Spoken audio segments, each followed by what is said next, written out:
မေတ္တာဆိုတာကအဲ့ဒါမျိုးမဟုတ်ဘူးတဏှာကရယူလို့တဲ့ခံစားလို့တဲ့ဒါတဏှာချစ်မေတ္တာချစ်ဆိုတာအဲ့ဒါမျိုးမဟုတ်ဘူးသူများအတွက်ပေးဆက်ချစ်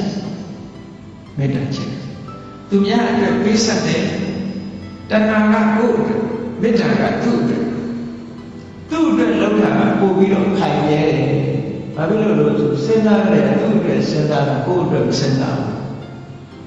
ဟိုတစ်ဘက်ကလည်းမေတ္တာနဲ့ဆိုရင်သူ့အတွက်စဉ်းစားတယ်ကိုယ့်အတွက်စဉ်းစား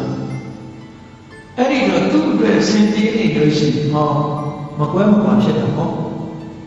ဟိုလူကလည်းငါအတွက်စဉ်းစားတယ်ဟိုလူကလည်းငါအတွက်စဉ်းစားတယ်နှစ်ဦးကိုယ့်အတွက်ကြည့်ပဲစဉ်းစားတယ်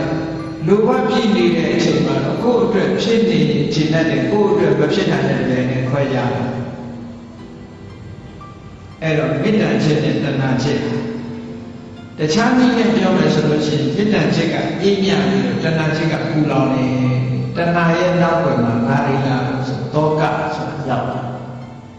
ဆိုရင်ငါတွေပူဆွေးတာတွေဒါတွေဖြစ်တယ်မေတ္တာရဲ့နောက်ွယ်မှာဒါတွေလုံးဝမရှိအေးချမ်းတယ်တည်ငြိမ်တယ်ဆိုတာဖြစ်တယ်